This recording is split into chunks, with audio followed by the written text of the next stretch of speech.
just like how we are saying we fear bringing up children in a society like this, we must be the change the society wants to see, so that tomorrow nobody stays silent about this. Maybe families try to hide like these cases because the accused is their respective family members. Absolutely. Okay, let's suppose the accused is their respective family member. I agree, the accused is a respective family member. So what? Seriously, so what? If a respective family member actually has that disgusting mindset to go and do it to his own child and to own family member, then why should we be careful about not revealing the name of that particular family member? If the family members themselves exchange such mutual respect, that should have come from the side of the father, from the side of the uncle, from the side of the aunt.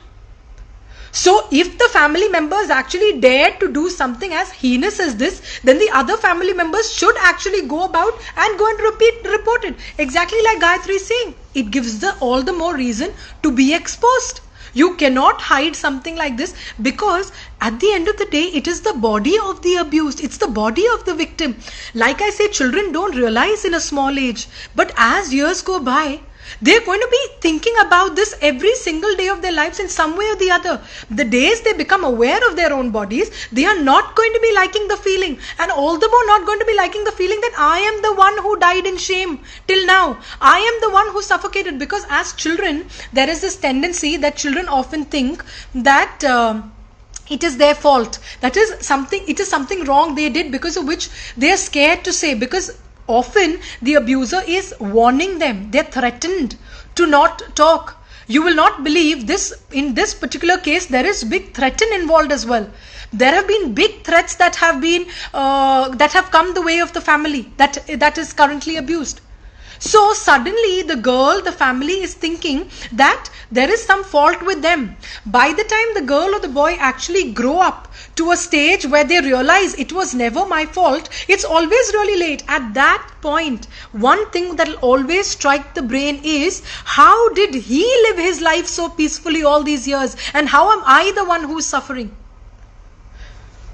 I am really thankful to each of you who have sat through this live. Sadly, today it is always said to be the girl's fault, and another sad fact is the more than opposite gender women does not support and stand by them. Absolutely.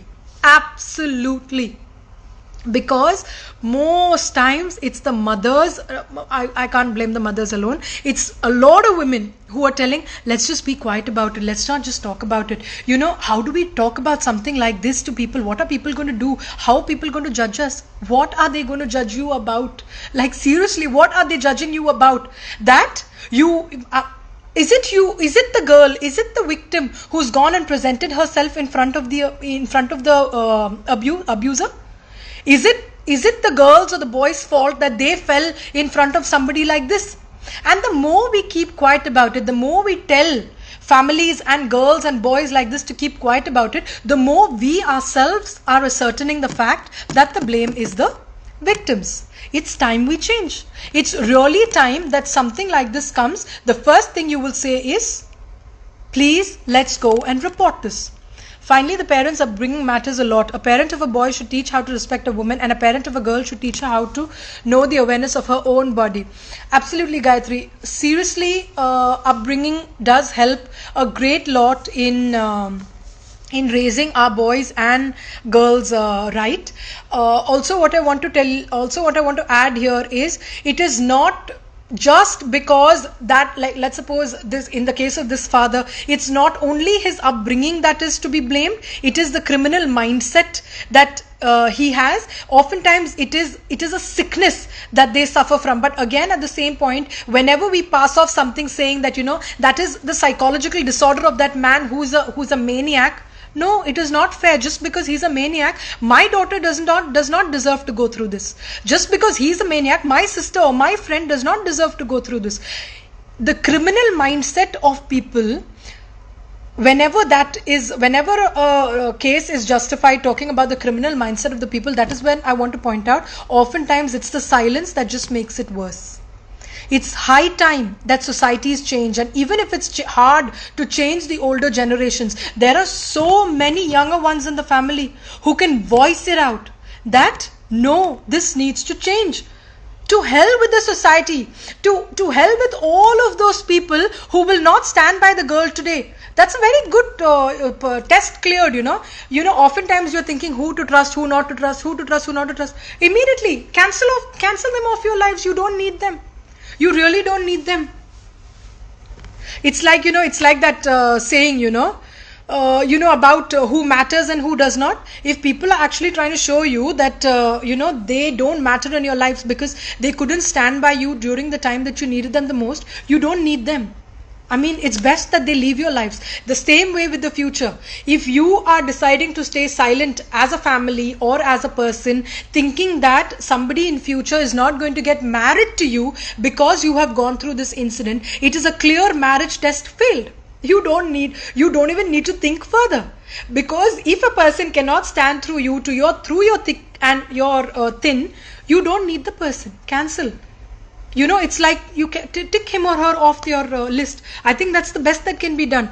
And also, for the first time, it's not like, okay, it's easier said than done because, you don't know what the child goes through, or you don't know what the family goes through. Now I know what everybody goes through. And now I know what everybody is going to talk about when something like this comes about. So it's very, I can say with a lot of confidence that deciding to do something against the abuser is a decision the entire family takes on behalf of a child who is a minor. And not deciding to take action is also coming from the same guardians and the same caretakers who belong to the circle of this particular girl, who decide to keep silent about it. Tomorrow, this family, this caretaker, these parents, they're going to go off. The girl or the boy is going to live with themselves and their own bodies and their own conscience and their own scars.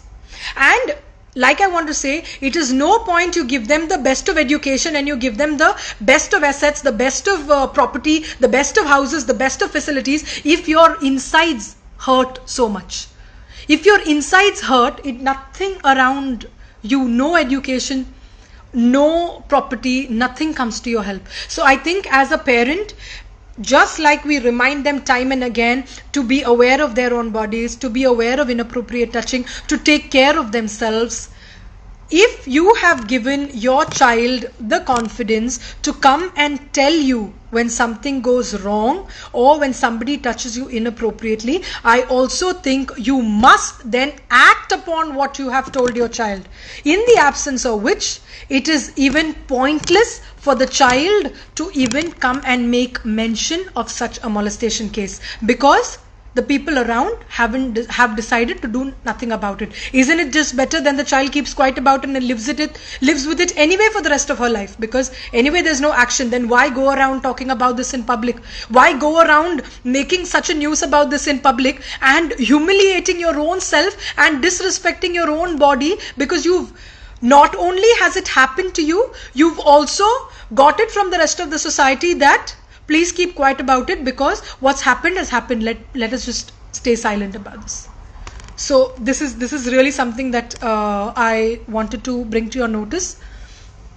I really hope I just don't sound like an angry woman who is really angry about this. It is because it is something that has deeply troubled me, and that is why I sound like I want to beat somebody up. But things can be done, actions can be taken, punishments can be given, treatments can be done, as long as the people around the victim decide to support the victim, and not only that, also make informed choices and informed decisions and inform the child herself about the things that has to go about, what that will come about later on. And I think it is really very important. Hi Dr. Rekha, hi Nifla, hi Ajmal.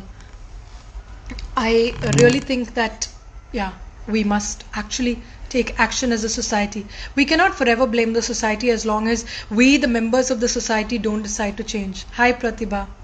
Because eventually, who is the society? The society is us. The society is all of us around each other. Every time we say the society is the culprit, what is the society? The society is not just one thing that's standing up by itself there. The society is all of us who become part of that particular society. So what I actually kind of hi, what's your name? Ifti and Lushaz. Hi.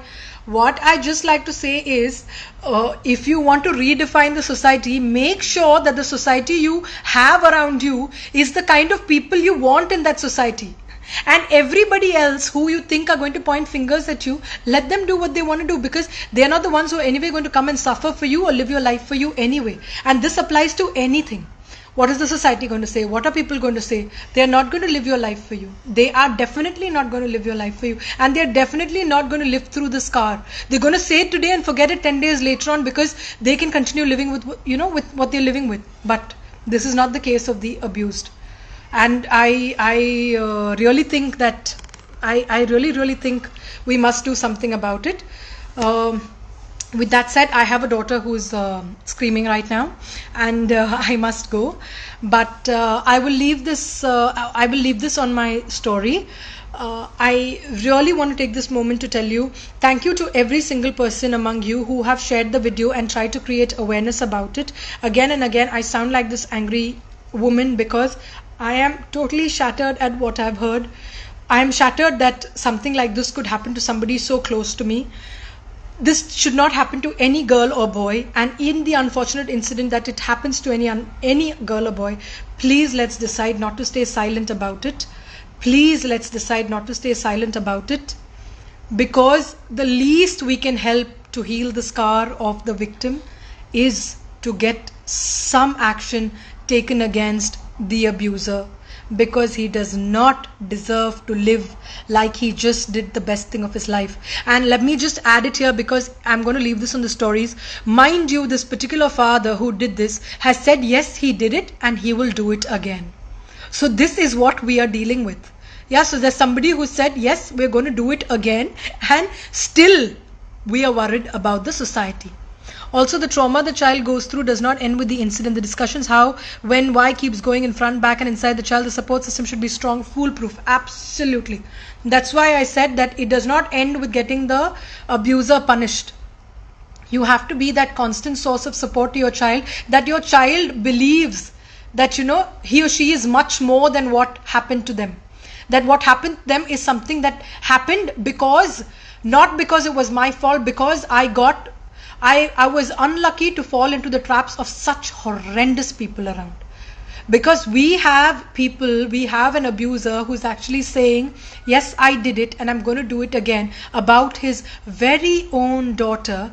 And there's also so much of confusion from everybody saying, should we keep silent about it? I mean, isn't it just better that we all die in shame than be part of a group of people or a group or society that thinks it's okay to be silent about somebody who did this? It's pathetic. It's pathetic if we keep silent. Silence is only going to not only kill any bit of trust the child has within him or her for those around, it's also going to kill you eventually, because I mean, do I need to explain further? Yeah, I mean, it's that pathetic. It's really that pathetic. Please do, in whatever small ways, raise awareness about things like this. This is not something that's supposed to be kept quiet about. You cannot keep quiet about sexual abuse. It is a big, big, big thing. Even if it just means stroking the body of a girl or a boy without his or her consent. It does not even have to be, you don't even have to wait for it to grow up to become the big things. Even stroking a girl or boy without his or her consent with sexuality in mind is cruel and criminal in itself, and needs to be reported and put an end to that very point. It cannot be tolerated. Please do not allow those around you tolerate this. Please speak up. Hi Safna. Please speak up. Please.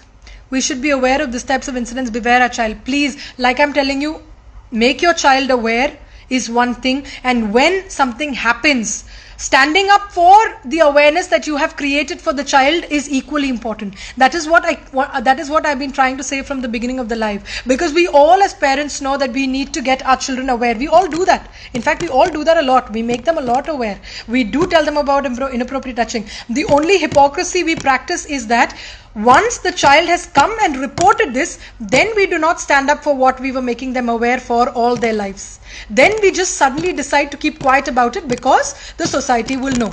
Because what I'm trying to say is, if you are, or if you know of a group of people who have tried to silence the child about bringing to your notice a case of molestation, it is might as well better to not teach the child about inappropriate touching in the first place, because you are not anyway going to take any action about it. With that said, thank you so much for joining my live. I will put this on the stories. I really hope you will do your part, and I'm once again sorry if I really sound like an angry woman, because it's disturbing. It's very disturbing. Bye.